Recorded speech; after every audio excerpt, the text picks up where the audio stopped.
ప్రియమైన వారలారా, ప్రభు అయిన యేసుక్రీస్తు పరిశుద్ధమైన నామములో మీకు నా ప్రేమ వందనములు.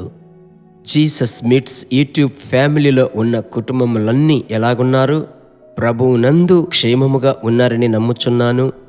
ఫేస్బుక్లో కూడుకొని ఉన్న కుటుంబములన్నిటిని బట్టి ప్రభువుకు మహిమ చెల్లిస్తున్నాను. మీ ప్రార్థన పరిచర్య మీద మీకు కలిగి ఉన్న ప్రేమకై ప్రభువుకు స్తోత్రం. అదే రీతిగా భూమి మీద వేవేరు ప్రాంతములో మనము జన్మించినప్పటికీ ఒకే కుటుంబమై ఉన్నాం. దేవునికి స్తోత్రం. ప్రభు మిమ్మల్ని ఆశీర్వదించునుగాక.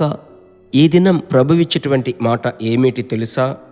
అపోస్తలుడైన పౌలు రోమీలకు రాసిన పత్రిక 1వ అధ్యాయము 10వ వచనములో ఉంది. అది చదువుతున్నాను. మీరు స్థిరపడవలెనని ఆత్మ సంబంధమైన కృపావరమును మీకిచ్చుటకు మిమ్మును చూడవలెనని మిగుల అపేక్షించుచున్నాను. మీరు స్థిరపడుటకు మీకు కొన్ని ఆత్మీయ వరములు. నీవు నేను ఆయన యొక్క బిడ్డలం. మనం ప్రభువునందు స్థిరపడాలి, బడపడాలంటే మనకు కొన్ని ఆత్మీయ వరములు అవసరం. ఉదాహరణకు, మీలో స్వస్థపరిచే వరం ఉన్నట్లయితే వ్యాధిగ్రస్తుల కొరకు ప్రార్థించినప్పుడు స్వస్థపడ్డారంటే వారి విశ్వాసం స్థిరపడుతుంది. మీలో ప్రవచన వరము పనిచేసినట్లయితే మీకు చెందినటువంటి వారికి మీకు ఆ ప్రవచన వరముతో ప్రత్యక్షతలు చెప్పేటప్పుడు వారి విశ్వాసము బలపడుతుంది. అప్పుడు మీ పరిచర్య స్థిరపడును. ఇలాగే నేను చెప్పగలను, మీ కుటుంబ జీవితము స్థిరపడును, ఆత్మీయ జీవితము స్థిరపడును, మీ అభిషేకము పెరుగును. అలాగైతే ఈ ఆత్మీయ వరములు ఎంత ముఖ్యం తెలుసా? వాక్యము చక్కగా సెలవిస్తుంది, మీరు స్థిరపడుటకు. ఎందుకంటే చాలామంది పైకి విశ్వాసులుగా ఉంటున్నారు. అలా మనం ఉండకూడదు. ఈ దినాలలో మీరు ప్రభువును చూసి చెప్పాలి, ప్రభువా, నేను స్థిరపడుటకు నాకు ఆత్మీయ వరములను ఇస్తానని వాక్యం సెలవిస్తుంది. నాకు ప్రవచన వరమును దయచేయండి. రోగులను స్వస్థపరిచే అభిషేకమును దయచేయండి. ప్రభువా, వాక్యములోని మర్మములను బోధించే కృపను నాకు దయచేయండి. అలాగూ మీరు ప్రార్థించగా చూడండి, మిమ్మల్ని వెతికి వస్తారు. తద్వారా ఏమిటి? అనేకులను క్రీస్తులోనికి మీరు నడిపిస్తారు. మీరు స్థిరపడతారు. ప్రభువునందు మీరు బలము పొందుకుంటారు.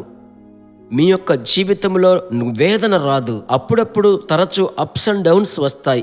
మీరు కృంగిపోరు, వెనుకంజ వేయరు. ఈరోజు ప్రభు దానిని మీకిచ్చుటకు ఇష్టపడుతున్నాడు. కనుక మీరు పొందుకోవడానికి ప్రార్థిస్తారా?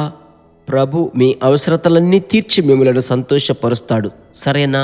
అందుకొరకు నేను మీ కొరకు ప్రత్యేకముగా ప్రార్థిస్తాను. కృపగల మంచి తండ్రి, ప్రియ సహోదరుల కొరకు ప్రార్థిస్తున్నానయ్యా. మిమ్మల్ని ప్రేమిస్తున్నారు. ఈ దినం మీతో నడవాలని ఆశపడుతున్నారు.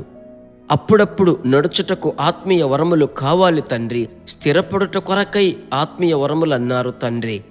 అందును బట్టి మీ బిడ్డలకు ఈ వాక్యము ప్రకారము ప్రార్థిస్తున్నాను. ప్రియ సహోదరులు నాతో ప్రార్థిస్తున్నారు, సహోదరులు ప్రార్థిస్తున్నారు. మీ బిడ్డలకు ఇచ్చి వారిని బలపరచి ఆత్మీయ కృప పాత్రలుగా మీరు వాడుకొనండి. ఈ ప్రార్థన ఆలకించిన ప్రభువుకు స్తోత్రం, ఆశీర్వదించిన దేవునికి స్తోత్రం.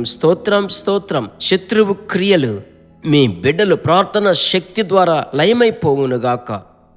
ఈ దినమంతా దేవుని యొక్క స్వరం మీ బిడ్డల యొక్క చెవులలో వినబడాలయ్యా. అనేకులకు ఆలోచన ఇచ్చే కృపను మీ బిడ్డలకు దయచేయండి.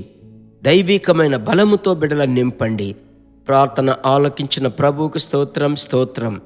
యేసు నామములో తండ్రి, ఆమెన్. ప్రభు దయాళుడు. మిమ్మలను ప్రభు ఈ దినం బలపరచాడు. మీ పట్ల గొప్ప ప్రణాళిక ఉంది. సరేనా? అదే సమయమున అనేకుల కొరకు మీరు ప్రార్థించాలి. ఈ సందేశం మీరు షేర్ చేసినట్లయితే వారు విశ్వాసంలోనికి వస్తారు కదా. మీరు షేర్ చేయండి.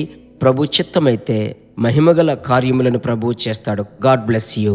దేవుని బిడ్డలారా, ఈ వర్తమానము మీకు మిక్కిలి ఆశీర్వాదకరముగా ఉందని మేము నమ్ముచున్నాము. ఇంకనూ మా వర్తమానములను విని ప్రభువులు ఆశీర్వదింపబడుటకు జీసస్ మీట్స్ మినిస్ట్రీస్ అను మా యూట్యూబ్ ఛానల్ ను సబ్స్క్రైబ్ చేయండి. మరియు మా ప్రార్థన సహాయముకై మీరు సంప్రదించవలసిన మా ఫోన్ నెంబర్ 9842525836 మరియు 7299546363. Email gpsrobinson@hotmail.com. ప్రభు మిమ్మును ఆశీర్వదించునుగాక.